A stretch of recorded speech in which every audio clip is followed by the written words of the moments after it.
Hey, it's ARTFX, and today we're gonna be making this bass. So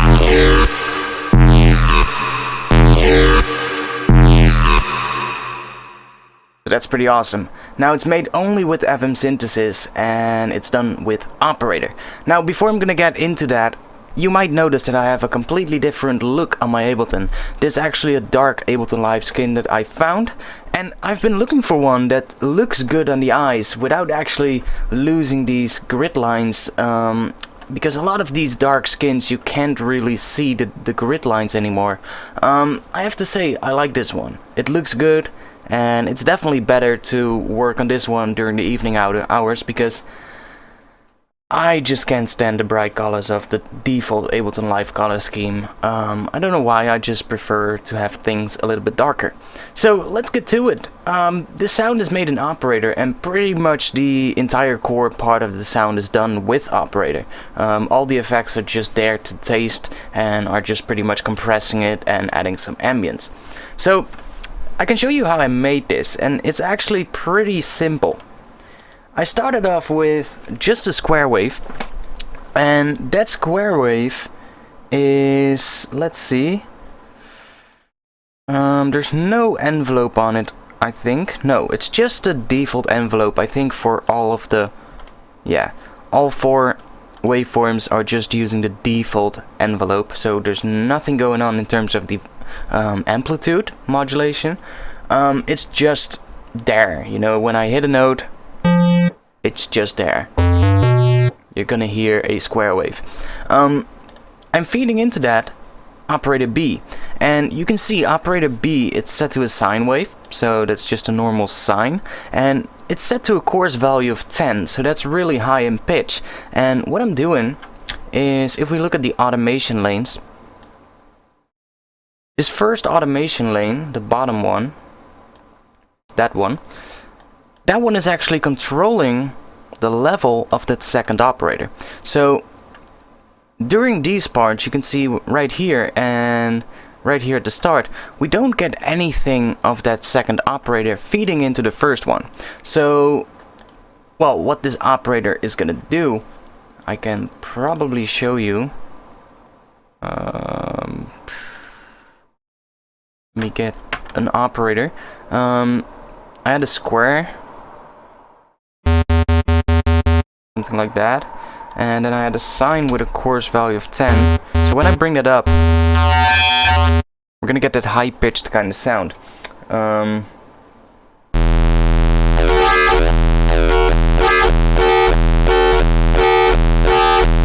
You hear that sound a lot in Neuro Funk as well.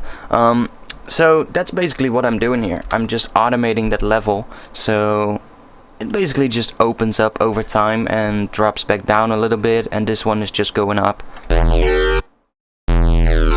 Now, there's also some pitch bend in here, and it's nothing too much, just a slight amount of pitch bend on these notes.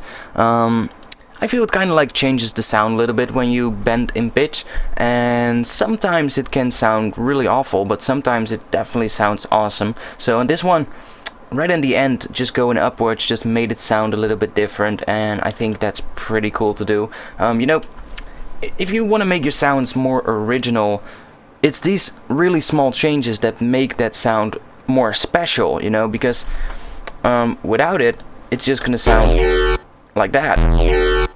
We're gonna have that static kind of sound at the end, where when I do this, we just get a little bit more character, and that's just what makes or breaks the sound.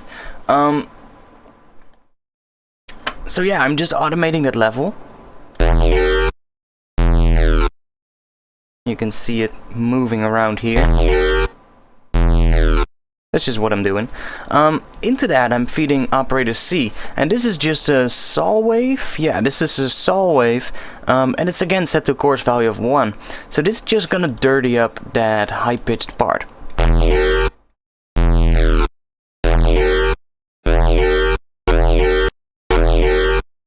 It's not that audible if I bring it up a little bit further.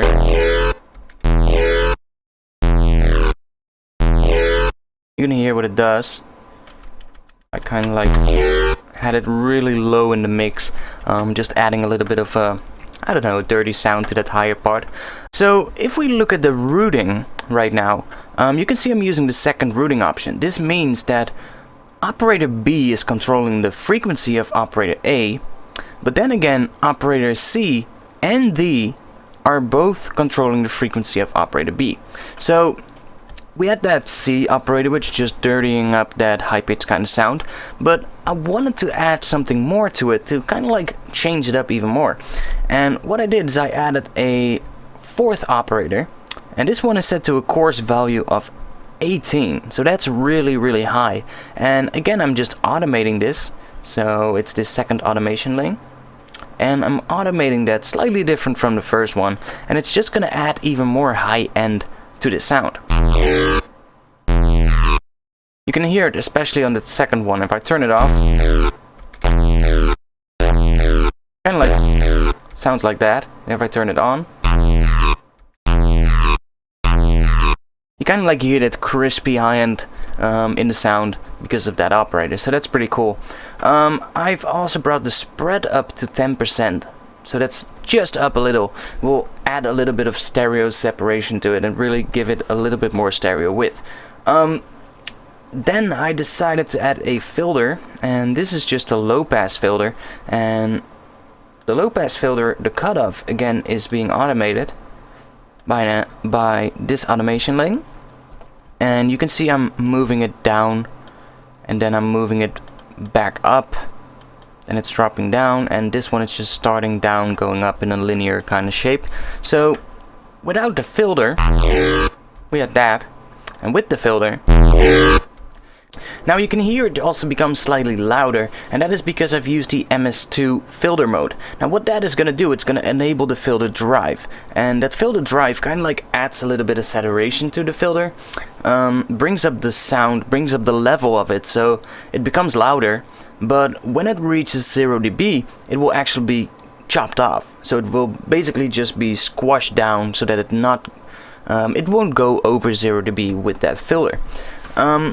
Without the filter drive, you can actually go above 0 dB if you add a whole bunch of resonance to a sound, but I think using the filter drive you're not gonna go over 0 dB, so you're really you can really start squashing it into the filter really hard, and it will never go above 0 dB, but it usually results in some interesting distorted kind of sound. You can use it to distort sounds. It's definitely interesting to play around with, especially combining with filter automation, because that'll change the way this drive is going to respond, because the drive is essentially just a distortion, and we all know if we put an EQ or a filter in front of a distortion and boost with pretty high amounts or cut stuff, it totally changes the way the distortion is gonna affect the sound.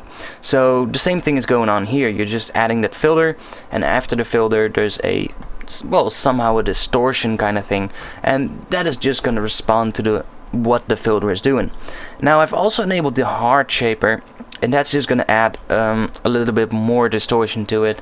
If I turn it off, sounds pretty okay, but with the hard clipper on, or hard shaper I have to say, just sounds a little bit more dirty. And that's it for the entire operator patch. That's it. This is basically the core part of the sound. I then added a little rack, which is just a sub mid high rack using the multiband dynamics. Nothing too crazy, because the only thing I did is I put a chorus on the high end. That's the only thing I did in this rack. So without and with, you might not even notice too much difference, but the high end is slightly more wider. The high end has a little bit more stereo width. That's basically all there's happening. Then I added an OTT, and I just brought up the mids so that it is a little bit more consistent, because the mids were down quite a lot.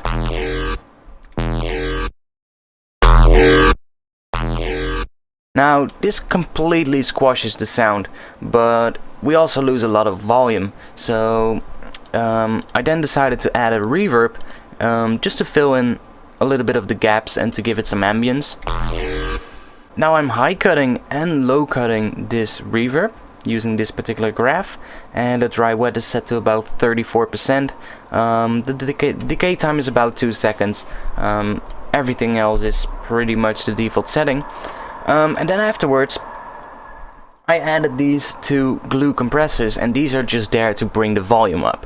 So because we're losing a lot of volume because of the OTT and all the other stuff going on, and that glue compressor, the first one, you can see I have the attack brought all the way down, the release set to 1.2 milliseconds, or I think it's seconds actually. Yeah, this is seconds, so this is 1.2 seconds, and I brought the threshold down quite a lot and the makeup gain all the way, and I've turned on soft clipping. Now, I don't really think I should have turned on soft clipping here. I don't think it makes any difference because we're not reaching 0 dB on this compressor, but it's really bringing up the level up, so that's what we had. And this is with the compressor. You can hear it brings that reverb up as well. Now I added one more glue compressor, and this is just to bring that level up to 0 dB, because if we look at what is going on here, if we look at this little meter down here, it's just, as well here, it's just below 0 dB. So I just added this additional compressor, which is really squashing the shit out of it. You might maybe wanna do a separate sub layer with this kind of thing. Which is easily done. I mean, you can just duplicate the channel, turn off all the effects, turn off everything going on in operator except the first operator, because that's just a plain sine wave, and just layer that underneath high pass, this mid layer, the one that we already made, and you'll have a pretty damn clean sub underneath this sound. But you know, I just wanted to make this so I could show you how to create sounds like these. That's it. If you like this video, then I would, well, love it if you subscribe to my channel. That's absolutely gonna help me out to make more videos and to do even better job at this. For all of you who have missed the sale on my website, I'm selling sample packs and preset packs, and I had a 40% discount sale, well, during the last 2 months, and it's been quite a success. So I have to say that I have extended the sale with another month, so it's now actually going to be till the end of August. It's going to be 40% discount. You need to go to my website, which is www.artfx-studios.com. the link will be in the description, and on there you can find a web store. In the web store you just select the sample packs or preset packs that you want, and during the checkout you fill in the code 40K special. That code will give you 40% discount on all the products in the store. Now, that's it for this video. I hope you liked it, and I'll see you back soon. Peace.